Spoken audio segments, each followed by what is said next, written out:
Hello. The story today is a wet and dry relationship. Hachi was a Siamese cat with all the aloofness and pride of breeding that such cats have. Hachi would sit quietly grooming herself until satisfied that her appearance was perfect. When she would rise, arch her back, and stretch luxuriously before stalking into the next room to parade herself in front of the mirror. Hachi played a variety of games to amuse herself during the long hours during the day while her master was at work. For example, she pretended there was a mouse in the bedroom. Carefully, silently, she would pad her way toward the imaginary mouse. Ordinarily, it was a bedroom slipper. And then pounce upon it, digging her claws into the terry cloth with mock ferocity.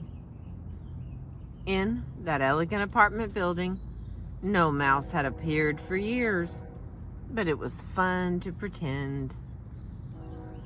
Hachi's master lived alone in the apartment with his pet cat. They had a peaceful relationship, unruffled by strong emotions. Hachi considered it convenient to have someone around to provide food and keep their living space clean. The man found it pleasant to have some living creature waiting when he returned from work. They respected each other's moods, gave each other plenty of space, and got along well. Strangely, the only time Hachi wanted to curl up and be petted, the only time when she wanted closeness and warm affection, was just before her master went off to work each morning.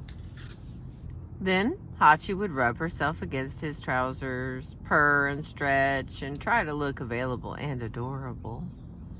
Even more strangely, when the man began to respond to Hachi's show of affection, when he reached down to pick her up and run his fingers through her short fur, Hachi would suddenly panic and run to hide behind the couch in the den. What an odd cat, the man thought each morning, and smiled, and then off he would go to work. At night, when he returned, he would set out fresh water and cat food. Then he would prepare his own simple supper. Hachi would appear shyly in the doorway to the den. Her eyes would follow his movements for a while, as if checking to see whether he was angry with her. Then she would cross the kitchen to her food dish, ignoring his presence with a great show of indifference. Why Hachi felt this ambivalence about closeness her master never knew. Why she approached him just as he was about to leave, then fled when he responded to her feline charms, he couldn't ask. Perhaps he thought that if he waited long enough, Hachi would change. Perhaps he was satisfied just to live with an unusual roommate. At any rate, they lived together for years. In time, her master's patience was rewarded with more and more affection. They remained to the end a rather strange couple, demonstrating an appreciation for, as the Japanese would say, the wet and the dry.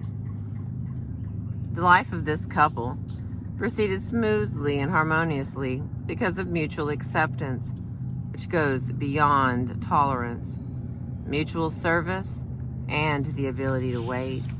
How different their lives would have been if Hachi's master demanded more of a demonstration of appreciation and affection, or if Hachi demanded her master's attention throughout the day. This has been a story from the book Water Bears No Scars. I appreciate you listening.